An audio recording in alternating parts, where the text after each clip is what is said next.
Retornamos. Doutor Arata, eu queria que o senhor, por gentileza, falasse ao telespectador se acredita que haverá consequências aos envolvidos. Eu digo consequências graves, porque é um crime grave. Desembargador Laurev, eu espero que haja essas consequências.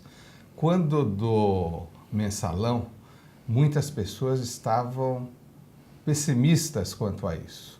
Eu escrevi na época dizendo que as instituições, Sim. bem ou mal, estavam funcionando. Sim. E que era necessário crer nas instituições.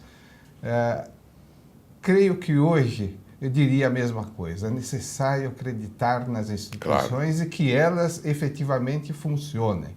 Hoje vi uma notícia de que o TCU, Tribunal de Contas da União, deverá colocar no processo o nome da presidente da Petrobras e, ao mesmo tempo, tornar indisponível seus bens. Claro que o âmbito de atuação de um Tribunal de Contas é mais para examinar a regularidade ou não das contas apresentadas, dos contratos firmados, e não é da competência dele a questão criminal.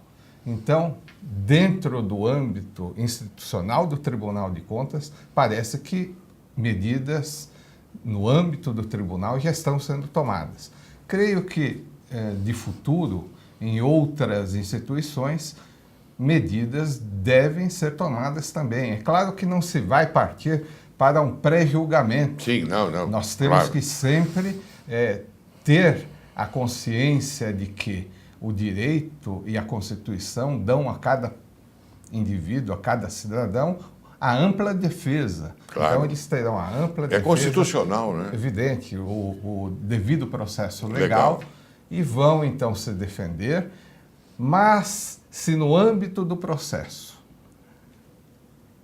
os fatos ficarem claros, a materialidade se concretizar e a autoria também, creio que, por mais que se seja deste ou daquele partido, por mais que se seja governista diante de um processo, é terrível tentar distorcer o processo para sentenciar favoravelmente ao que cometeu o delito. Eu estou tomando uma carona na sua resposta e eu vou aproveitar e perguntar se, diante daquilo que o senhor acaba de nos colocar, se haveria possibilidade, uma vez chegando aos termos de uma autoria, ocorrer algum impeachment? Também é uma possibilidade, né? Isso pode acontecer. Porque alguém está sendo protegido. Isso pode acontecer. Não é verdade? Até mesmo do ponto de vista político, o impeachment, às vezes, é muito mais político do que, claro, jurídico, né? Claro. E então isso pode ocorrer, sem dúvida alguma. Tanto mais na hipótese em que tudo ficar claramente, limpidamente comprovado. Claro, claro. Né? Esse programa, doutor Arata, o senhor sabe muito bem, porque antes do senhor vir aqui, a meu convite, eu tive a honra de convidá-lo, o senhor teve noção do que é. Ou seja, nós aqui falamos a verdade, nós não escondemos absolutamente nada. O telespectador precisa conhecer a verdade, que muitas das vezes é manipulada, e nós sabemos disso. Muito bem, eu tenho uma pergunta agora que eu gostaria que o senhor respondesse diante dessa minha explicação. A nossa obrigação é com o povo, é com o jurisdicionado, com a sociedade. Eu pergunto, o senhor acha que a mídia esconde a realidade política brasileira? Bem, o Brasil é um país imenso e nós temos, nessa palavra mídia, uma série de empresas que representam a mídia. Sim, porque nós também fazemos parte da mídia. E nós fazemos parte, claro, hoje em dia, até com com Facebook e tantos Sim. outros meios de comunicação. Sim, mas eu digo a mídia forte. A mídia forte. Aquela que chega mais depressa, não é, à sociedade. A sociedade. Poderá ocorrer, sim, o esconder da realidade.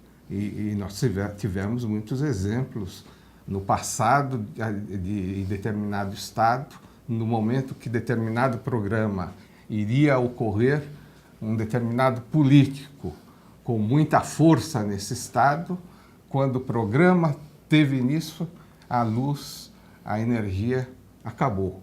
E, portanto, de certa maneira, ao não se divulgar a notícia naquele determinado estado, manipulou-se e se escondeu a realidade dos cidadãos daquele estado. Eu sou a favor da liberdade de imprensa, da ampla liberdade de imprensa. O que me preocupa às vezes, né, é que algumas pessoas, às vezes, dizem: é preciso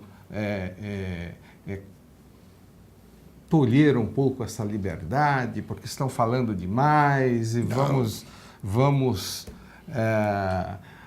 controlar a imprensa.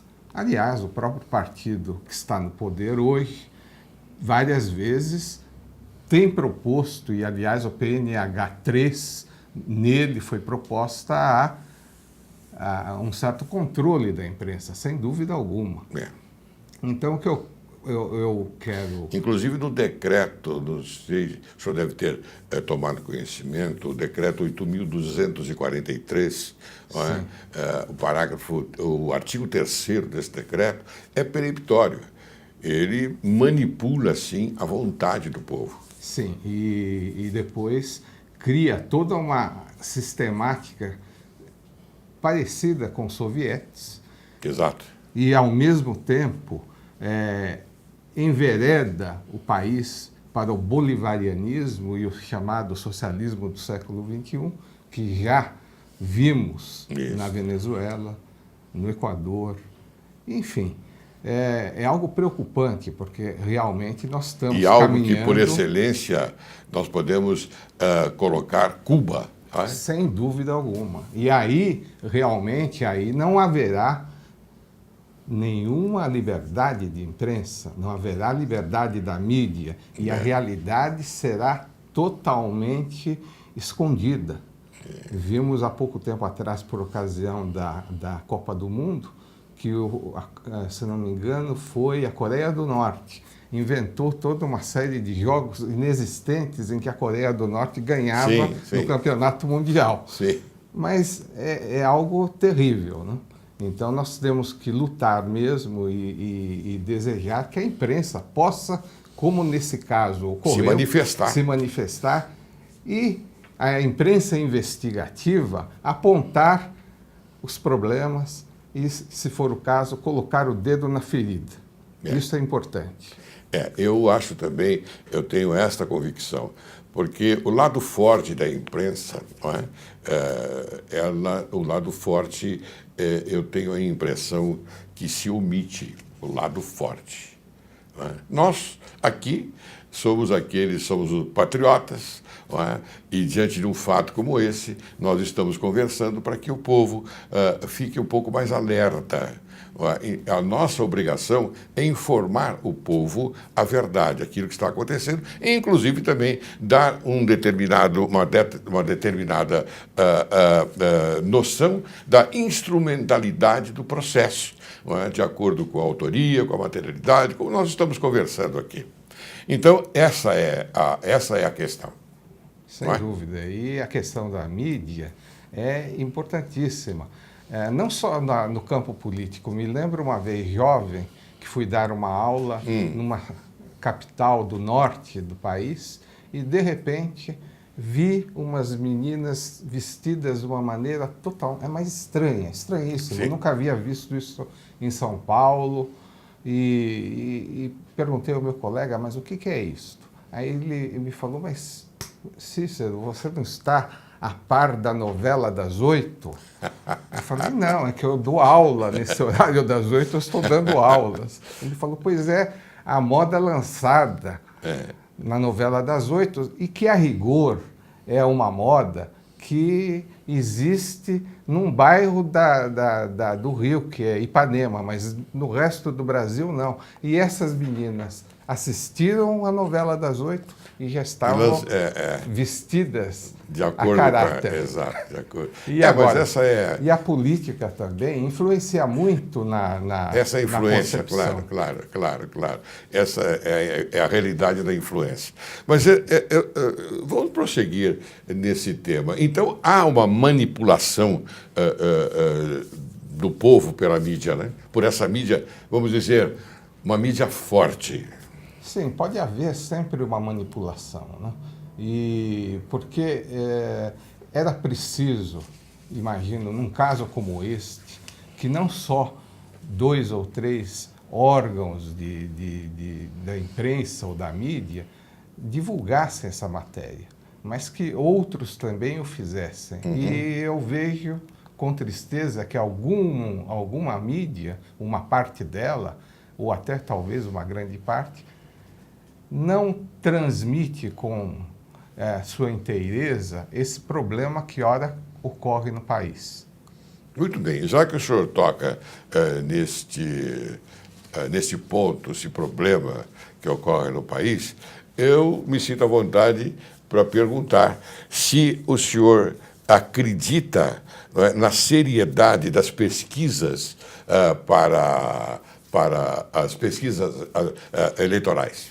Olha, eu tenho ouvido de muitas pessoas com um certo pessimismo a respeito das pesquisas, porque dizem o seguinte, olha, eu nunca fui pesquisado, no meu bairro todos são a favor de determinado candidato e, no entanto, eu nunca ouço falar desse candidato que está em primeiro lugar ou segundo lugar das pesquisas, de modo que eu tenho sérias dúvidas a respeito. No entanto, por outro lado, o que a gente vê é o seguinte, a pesquisa, ela tem um método científico, ela tem um cálculo de probabilidade, de estatística e coleta de dados, de maneira que, em princípio, eu tendo a acreditar, embora o meu sentimento, eu digo acreditar do ponto de vista lógico, penso, não, eles devem estar aplicando os métodos científicos mais atualizados para obter... Mais corretos também, corretos para obter os dados e chegar a uma conclusão. Porque é evidente que você pega uma amostragem de 1000 pessoas e depois extrapola essa amostragem para 1 milhão, 2 milhões de pessoas e tira uma conclusão. É evidente que não iriam nunca pesquisar 2 milhões de pessoas, isso só mesmo no dia da eleição. Claro. Mas ela induz, não? Mas ela pode induzir. Pode induzir. Isso já foi visto várias vezes, que as indagações feitas, as formulações feitas, induzem. Como o senhor, como juiz, ou como advogado, pode ter visto certa feita, ou até muitas vezes, numa audiência, que determinadas perguntas induzem a testemunha. Claro. Tanto que o juiz tem que intervir e dizer, doutor, não é bem assim que se faz a pergunta, porque a pergunta... Imediatamente ele indefere a pergunta. Indefere, porque na pergunta você já tem embutida a resposta. Lógico. E quando a testemunha ouve aquela pergunta, automaticamente já tem a resposta pronta. Bem, uma conversa muito boa que nós estamos tendo aqui, inclusive quem está aproveitando é o telespectador, viu, doutor Arada? Eu agora me sinto à vontade para passar para um tema que é polêmico também e preocupante no estado de São Paulo, que passa por uma crise em seus reservatórios de água. O que você acha dessa questão? Arada? Bom, em primeiro lugar, nós estamos passando por São Paulo está passando por um problema de São Pedro. Sim. Quer dizer, São Pedro não mandou as chuvas este ano, o ano passado e este ano. Ao contrário do que ocorreu nos 3 últimos anos, em que choveu mais do que o normal. Mas, por outro lado, há também uma questão que diz respeito a uma certa precaução. Evidentemente, já se dizia que São Paulo estava gastando, estava no limite. Então, é um problema sério porque os administradores deveriam, então, prever essa possibilidade, que era uma possibilidade também já nos cálculos dos especialistas. Bom, eu tenho uma questão que eu até vou comentar aqui, aproveitar a sua presença e comentar com o telespectador. Direito e Justiça em Foco, caríssimo telespectador, informa a você que em 2008 a empresa brasileira Aquamari criou um processo que transforma água do mar em água potável, com a marca H2Ocean. Aliás, H2OCEAN. Tudo indica que o produto está sendo exportado para os Estados Unidos, onde foi homologado pela Food and Drug Administration, que é FDA, agência responsável por atestar a qualidade de alimentos e remédios. Aqui, a Aquamari ainda não conseguiu um sinal verde da Agência Nacional da Vigilância Sanitária, Anvisa. Você acredita que seria uma boa solução para a crise atual? É a pergunta que eu faço ao Dr. Arada. Bom, eu entendo que, dada a necessidade e a quantidade de água que nós precisamos, é claro que uma dessalinização desse tipo não se daria do dia para a noite. Então, não resolveria neste momento o problema. A longo prazo, sim. Sim, nesse momento não. Sim. Não, mas isso foi em 2008. 2008. Sim. Nós estamos em 2014. É que nós estamos aqui com um problema que, infelizmente, é preciso que se diga que o Brasil é um pouco lento em todas as questões burocráticas. Isto nós herdamos de Portugal e é assim, quer dizer, as coisas caminham numa lentidão imensa. Então, nós, quando necessitamos de alguma coisa, infelizmente, notamos que tudo está ainda empilhado, que os processos estão nas prateleiras e não andam. Certo. Infelizmente, né? Eu, inclusive, fiz essa pergunta a você, inclusive, coloquei a par do telespectador, porque muita gente não sabe disso. Muitas pessoas não têm conhecimento daquilo que nós colocamos agora no ar, da Aquamari. As pessoas não têm conhecimento. Pensam que o mar é só feito para se banhar, o mar é só feito, é salgado, não é? Mas acontece que a ciência brasileira está bem adiantada. Então, nós nunca tivemos, para nosso gáudio, não é? Um prêmio Nobel. Esses são reservados ao resto do mundo, a outros países, quiçá, talvez, não é? Oriundos de uma ideia brasileira, que aqui não vinga. Concorda ou não? É difícil dizer se sim ou se não, mas poderá muito bem acontecer isso, porque eu tenho visto muitos cientistas que escrevem em revistas especializadas no exterior, revistas famosíssimas, e aqui no Brasil não escrevem em revista alguma, não tem espaço para escrever. Então, isto é algo que nos causa perplexidade. Muito bem. Doutora Arada, eu já estou finalizando o programa. Então, eu gostaria que o senhor... Eu tenho muitas perguntas mais a fazer, mas, lamentavelmente, o nosso tempo é curto. São 40 minutos, dividido em 2 blocos. Então, o nosso tempo é curto para tratar de assuntos tão importantes como nós estamos tratando hoje. Então eu queria que você, meu bom amigo, apresentasse as suas considerações finais.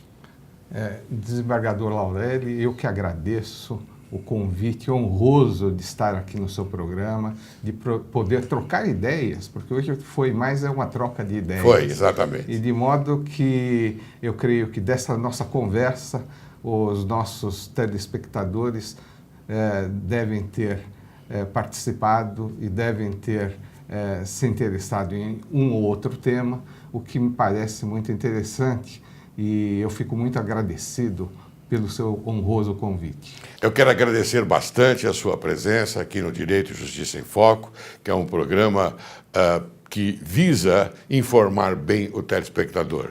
E tenho certeza absoluta que nós vamos continuar com esta mesma conversa numa outra oportunidade. Doutor Arara, muito obrigado pela sua atenção. Eu que agradeço.